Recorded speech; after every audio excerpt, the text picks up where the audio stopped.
बोलने वाली गुफा। एक बार एक शेर था। वह किसी जानवर को खाने की तलाश में इधर उधर घूम रहा था। वह थक गया। शेर को खाने के लिए कोई भी जानवर नहीं मिला। शेर ने कहा, ओह, आज तो मुझे व्रत ही रखना पड़ेगा। कोई बात नहीं। जब शेर अपनी गुफा की तरफ आ रहा था तो रास्ते में उसने दूसरी गुफा देखी। शेर ने सोचा, मुझे गुफा में जाकर देखना चाहिए, शायद मुझे कोई जानवर मिल जाए। लेकिन गुफा में कोई नहीं था। शेर ने गहरी सांस ली।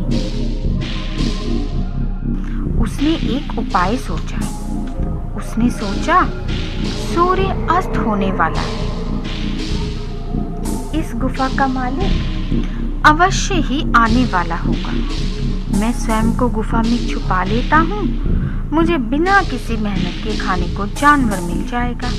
इससे मेरी भूख शांत हो जाएगी। शेर गुफा में छुप गया और गुफा में जानवर के आने की इंतजार करने लगा। गुफा की मालिक एक लोमड़ी थी। लोमड़ी, जो कि चुस्त चालाक थी, वहां आई। उसने ध्यान से किसी के सांस लेने की आवाज सुनी और किसी जानवर की खुशबू सूंघी। लोमड़ी ने जमीन पर कुछ पैरों के निशान भी देखे। लोमड़ी ने आश्चर्यजनक कहा, आह, शेर के पैरों के निशान।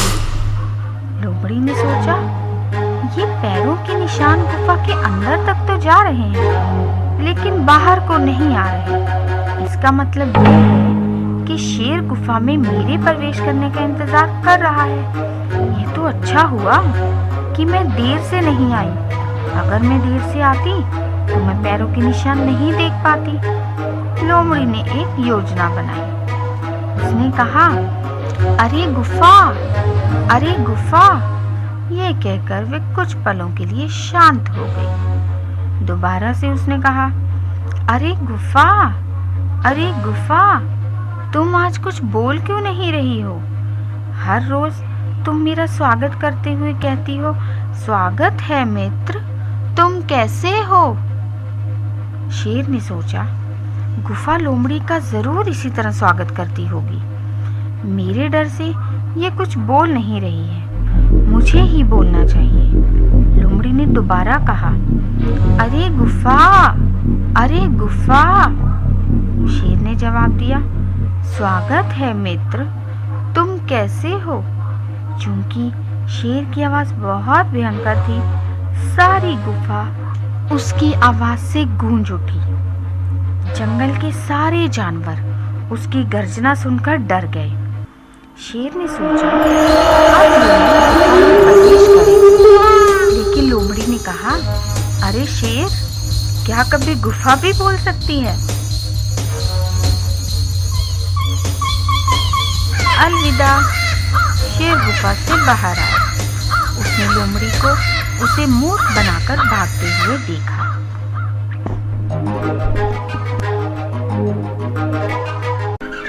लोमड़ी और ढोल। एक दिन एक लोमड़ी भोजन की तलाश में जंगल में घूम रही थी। अचानक उसने कुछ ऊंची आवाजें सुनी। लोमड़ी डर गई। उसने सोचा, ये कितनी भयंकर आवाज है। ये जंगल में से गूंज रही है। ये किसी अजीब से जानवर की आवाज लग रही है। मुझे यहाँ से भाग जाना चाहिए। लेकिन तब उसने अपना विचार बदल दिया। उसने सोचा, अगर मैं जंगल से भाग गई तो मैं भोजन के बिना मर जाऊंगी। मैं स्वयं को छुपा लेती हूँ और देखती हूँ कि ये जानवर कितना बड़ा है। अगर तो ये मांसाहारी जानवर हुआ तब तो ये मुझे नहीं छोड़ेगा। लोमड़ी ध्वनि की दिशा में चल पड़ी।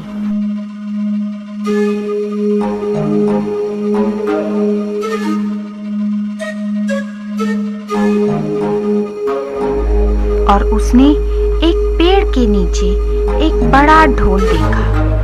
जैसे ही पेड़ की शाखाएं इससे टकराती ये ऊंची ध्वनि पैदा करता। वह ढोल शायद किसी लड़ाई के बाद सैनिक वही भूल गए होंगे। लोमड़ी पेड़ के पीछे छिपकर ये सब देख रही थी। उसने सोचा, यहाँ रहना ठीक नहीं। अगर इस विशाल जानवर ने मुझे देख लिया तो यह मुझे अपने भोजन के लिए मार डालेगा।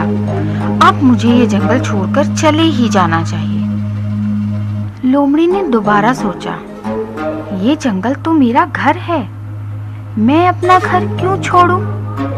मेरी माँ हमेशा कहती थी कि डर में कभी भी शीघ्र निर्णय मत लो। मुझे इसके पास जाना चाहिए और इसे पास से देखना चाहिए। लोमड़ी ढोल के पास गई। उसने स्वयं से कहा, जैसे ही ये जानवर मुझ पर हमला करेगा मैं यहाँ से भाग जाऊंगी। लेकिन जानवर ने कुछ भी ऐसा नहीं किया। लोमड़ी इसके और पास गई, लेकिन जानवर ने कोई प्रतिक्रिया नहीं की। अब लोमड़ी ने सोचा, मुझे इसे छूना चाहिए। उसने अपने पंजे उठाए और ढोल पर चोट की।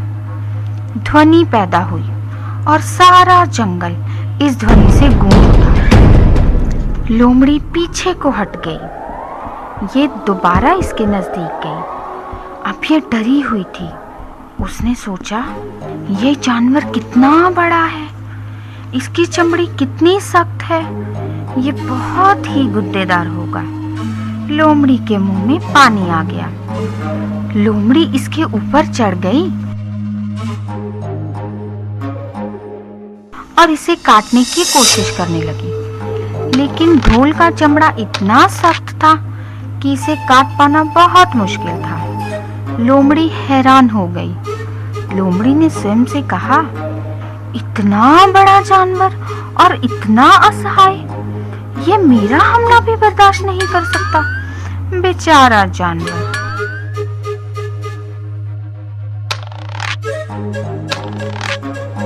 लोमड़ी ने इसे काटने की बहुत कोशिश की। उसका दांत टूट गया। उसके मुंह में से खून टपकने लगा। दोबारा से उसने अपनी पूरी ताकत से चमड़े को काटा। ये उसे काटने में सफल हो गई। अब इसे फाड़ना आसान हो गया। लोमड़ी बहुत उत्तेजित थी। वे हैरान थी कि मैंने इसे काटा और फाड़ा, लेकिन कोई खून नहीं। लोमड़ी ढोल के अंदर चली गई। ये खाली था। लोमड़ी ये देखकर निराश हो गई। उसे कुछ खाने को भी नहीं मिला और दांत भी टूट गया। दोबारा से हवा चली, लेकिन अब शाखाओं के ढोल से टकराने पर कोई आवाज पैदा नहीं हुई। लोमड़ी ने स्वयं से कहा, मुझे अपना दांत गंवाने का कोई गम नहीं। मैं खुश हूँ कि मैंने अपना डर गंवा दिया। मैंने उस बड़े जानवर को मार दिया। लोमड़ी अपने आप पर घमंड महसूस कर रही थी। वह अपना ऊंचा सिर उठाकर दोबारा से भोजन की तलाश में घूमने लगी। किसान और सांप। एक बार एक गांव में एक किसान था। किसान की सारी जमीन 3 सालों से पड़ रहे अकाल से सूख चुकी थी। सर्दियों में एक ठंडी शाम में किसान एक पेड़ के नीचे आराम कर रहा था। उसने पास ही एक बिल के पास एक सांप देखा। किसान ने सोचा, ये सांप यहीं रहता है, लेकिन मैंने कभी इसकी पूजा नहीं की। शायद इसी वजह से मेरी जमीन सूख गई है। अब मैं हर रोज सांप की पूजा करूंगा। किसान एक कटोरे में कुछ दूध लेकर आया।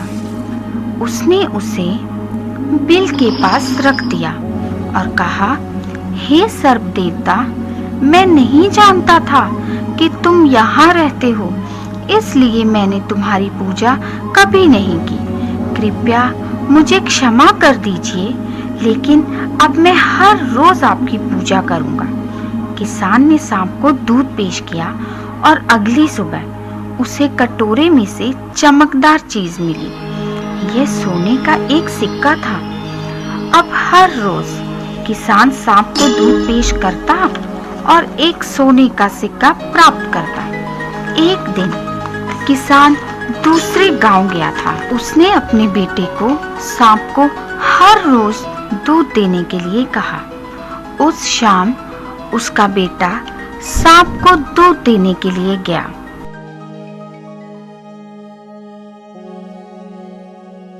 अगली सुबह उसने कटोरे में एक सोने का सिक्का देखा। उसके बेटे ने सोचा, ये सांप कंजूस है, इसके बिल में बहुत सारे सोने के सिक्के होंगे, लेकिन यह हमें हर रोज केवल एक ही सिक्का देता है। अगर मैं इसे मार दूं तो मुझे सारा सोना मिल जाएगा। अगले दिन सांप को दूध देते समय लड़के ने उस पर एक छड़ी से वार किया। वह एकदम भयंकर बन गया। उसने लड़के को काट लिया और वह वहीं पर मर गया। सांप भी जख्मी था। वह धीरे धीरे अपने बिल में गया। किसान के रिश्तेदारों ने उसके बेटे का दाह संस्कार किया।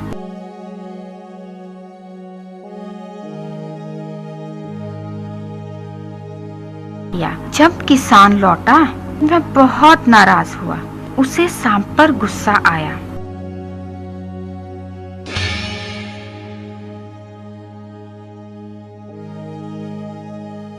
सांप ने उसे सब कुछ बताया और किसान ने कहा, मैं जानता हूँ कि ये मेरे लड़के का दोष है। मैं उसकी तरफ से आपसे माफी मांगता हूँ।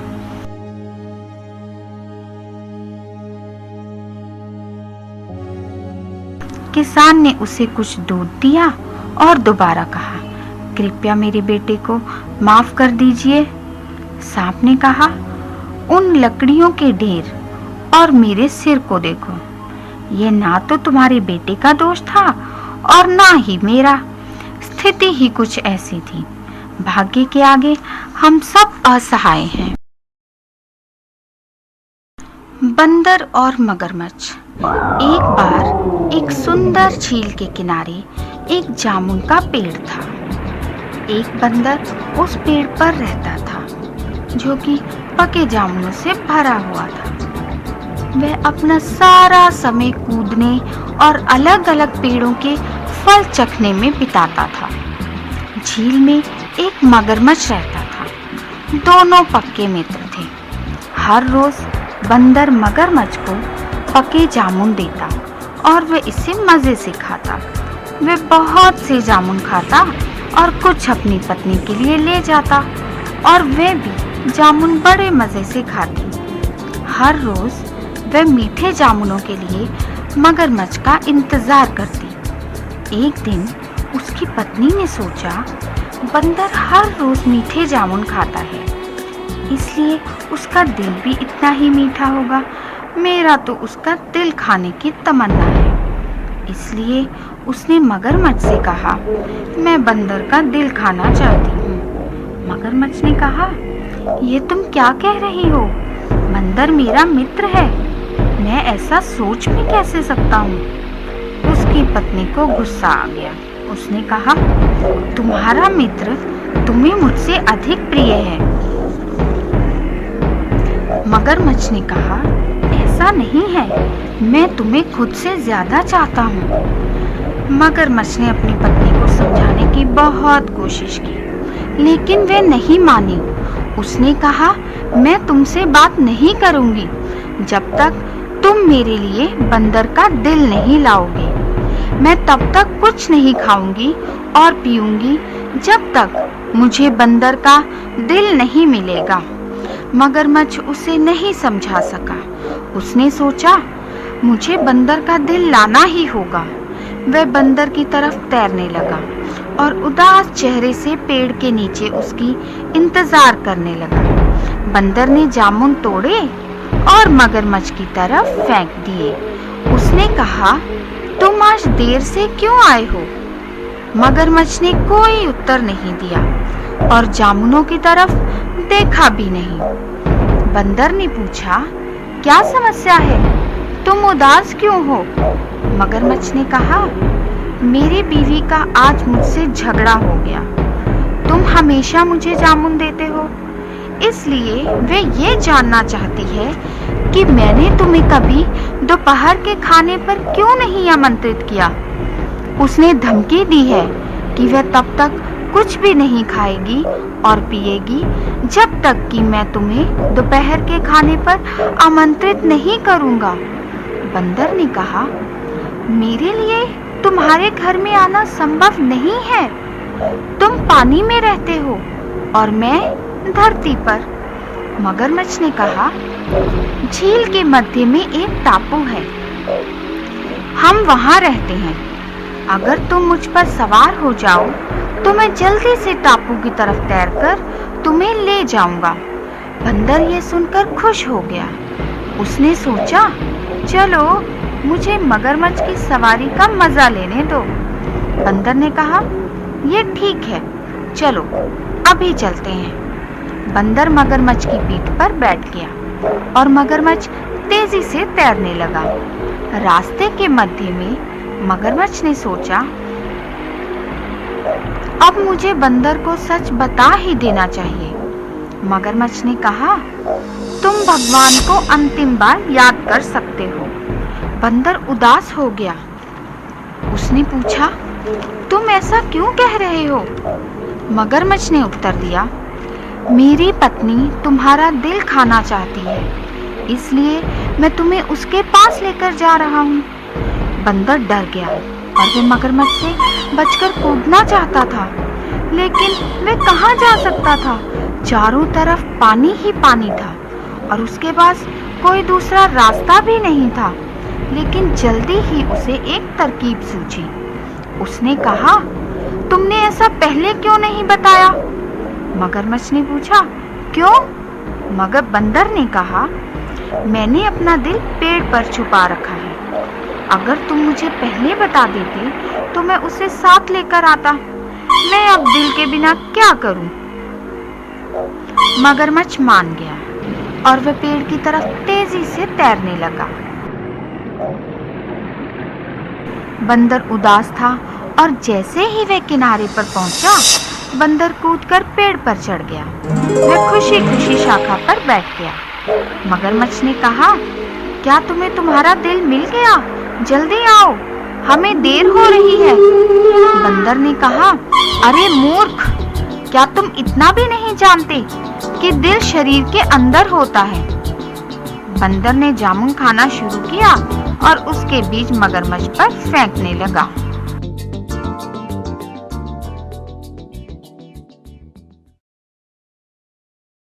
क्या एक उल्लू राजा बन सकता है? एक दिन पक्षियों की एक सभा हुई।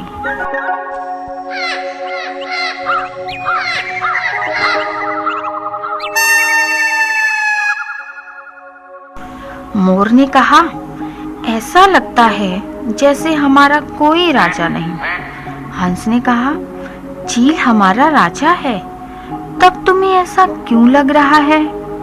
मोर ने कहा, हाँ मैं जानता हूँ, लेकिन वह केवल नाम मात्र का राजा है। हम शायद ही कभी उससे मिले होंगे या उसे देखा होगा। वह अपना ज्यादा समय भगवान विष्णु की सेवा में ही बिताता है। हमारी उससे कोई बात नहीं होती। ऐसे राजा का क्या फायदा? सब पक्षी इस बात से सहमत थे। मोर ने कहा, हमें एक नया राजा चुनना चाहिए। एक पक्षी ने कहा, हाँ जरूर। दूसरे ने कहा, हाँ तुम ठीक कहते हो। एक और पक्षी ने कहा, मैं तुम्हारे साथ सहमत हूँ। सारे पक्षी मोर से सहमत थे। वे सब उसके सुझाव से राजी थे।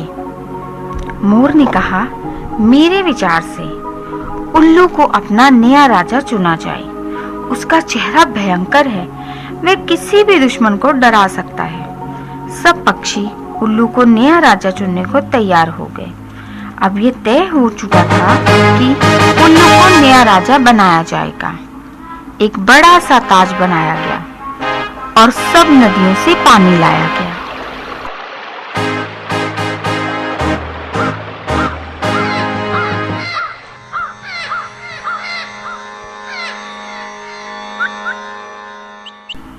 तोतों ने मंत्र बोले, बुलबुलों और कोयलों ने मीठे गीत गाए।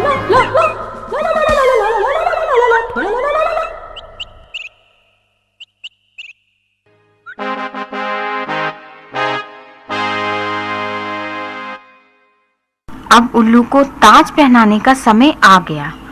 उल्लू घमंड में चल रहा था। जैसे ही वह राज सिंहासन पर बैठने लगा,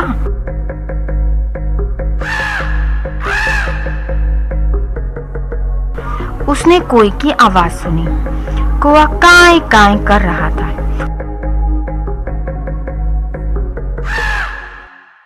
उसने पूछा, क्या होने जा रहा है? उल्लू को नया राजा बनाया जा रहा है। लेकिन कोई ने बीच में दखल देते हुए गुस्से से कहा, क्या? उल्लू को राजा कैसे बनाया जा सकता है? वह दिन में नहीं देख सकता। वह राजा बनने के योग्य बिल्कुल नहीं है।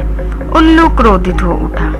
वह कोई को आवाज से पहचान सकता था और उस पर हमला करना चाहता था। लेकिन उसने सोचा, मैं कोई की आवाज की दिशा में उड़कर उस पर हमला कर सकता हूँ, लेकिन चालाक कौवा वहां से उड़ जाएगा। वह मुझ पर अपनी चोंच से प्रहार करेगा, क्योंकि मैं दिन में नहीं देख सकता। उल्लू ने स्वयं से कहा, दूसरी ओर मैं राजा बनने जा रहा हूँ। मेरे लिए क्रोधित होना और स्वयं कोई पर हमला करना उचित नहीं होगा। बाकी दूसरे पक्षी तो मेरे पक्ष में है ही, इसलिए मुझे कोई की परवाह नहीं करनी चाहिए। कौवा लगातार बोलता चला गया और कहा, इसके बारे में सोचो। क्या एक उल्लू राजा बनने योग्य है? उसका चेहरा देखो, उसकी मुड़ी हुई नाक, बड़ी बड़ी आंखें, चौड़ा माथा और ये सब, वे कितना भद्दा लगता है। कोई ने दोबारा कहा, चील हमारा राजा है। वह प्रसिद्ध, प्रभावशाली और सहायक है। क्या तुम सोचते हो कि किसी और को राजा बनाना उचित होगा? सारे पक्षी इस बात से सहमत थे और एक एक करके उड़ गए। कुछ समय उल्लू के लिए केवल पंखों की आवाज सुनने के लिए रह गई। अब चारों तरफ शांति थी। उल्लू ने सोचा, मेरे राज्याभिषेक का क्या हुआ? चारों तरफ कोई आवाज क्यों नहीं आ रही? उल्लू ने कहा, सब लोग कहाँ हैं? तुम बोल क्यों नहीं रहे हो? कोई ने कहा, सब पक्षी उड़ चुके हैं। उल्लू निराश हो गया। उसने कोई से पूछा, अरे कोए, तुमने ऐसा क्यों किया? तुमने मुझे राजा क्यों नहीं बनने दिया? आज से तुम मेरे सबसे बड़े दुश्मन हो। कौवा कांय कांय करता हुआ खुशी से उड़ गया। लोमड़ी और भेड़। एक दिन एक लोमड़ी भोजन की तलाश में घूम रही थी। थक हार कर वह बड़ी मुश्किल से गांव की सीमा तक पहुंची। लोमड़ी ने दो भेड़ों को आपस में लड़ते देखा। हर कोई लड़ाई देखना पसंद करता है। लोमड़ी भी दोनों की लड़ाई देखने के लिए उनके नजदीक गई। यह लड़ाई का अंत प्रतीत हो रहा था। दोनों भेड़ें एक दूसरे में अपने सिरों को टक्कर मार रही थी।